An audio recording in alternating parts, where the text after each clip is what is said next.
RMC, 6h14, ce sont des images qu'on ne peut pas oublier. Chacun de nous les a en tête. 8h, heure locale. On remonte 10 ans en arrière. Asie du Sud-Est, premier choc, un tremblement de terre. Très fort ce tremblement de terre, 9,2 sur l'échelle de Richter. Deuxième choc, une vingtaine de minutes après, les habitants, les touristes ne voient pas venir le danger, ils ne comprennent pas forcément ce qui se passe. Un tsunami monstrueux, des vagues de plusieurs mètres de haut, rien ne résiste, la vie est balayée, 220 000 morts au moins, bilan, chiffre approximatif, c'est très difficile de donner un bilan précis. Et tout cela, c'était donc il y a tout juste 10 ans. Le Sri Lanka aussi sera touché, l'Indonésie, l'Inde, mais c'est surtout la Thaïlande qui a payé le prix fort. Parmi toutes ces victimes, 96 Français, des familles décimées. Ce 26 décembre 2004, en quelques minutes, Franck Dargent va perdre 2 de ses 3 enfants, sa femme et ses beaux-parents. Vous l'avez rencontré pour RMC, Mélie Rosic. 26 décembre 2004, au lendemain de Noël, le monde découvre ce qu'est un tsunami. Catastrophe sans précédent dans tous les pays limitrophes de l'océan Indien.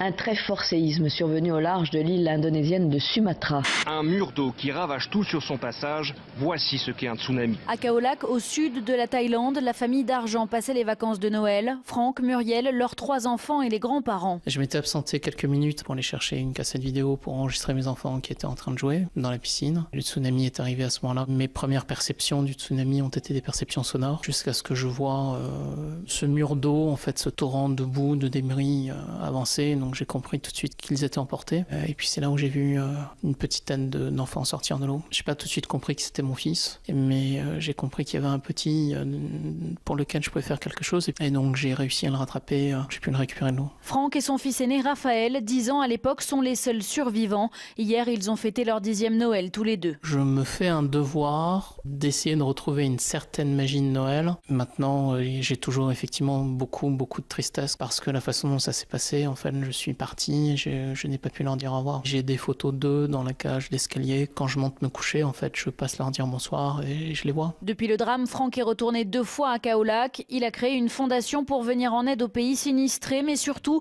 il n'a jamais cessé de s'occuper de son fils rescapé. Je suis heureux d'être en vie pour ce que j'ai pu faire pour Raph, mon fils, parce que je devais être là pour effectivement le récupérer et faire en sorte qu'il puisse vivre du mieux possible. Aujourd'hui, il ira au cimetière avec son fils, comme tous les 26 décembre depuis 10 ans. Le reportage RMC d'Amélie.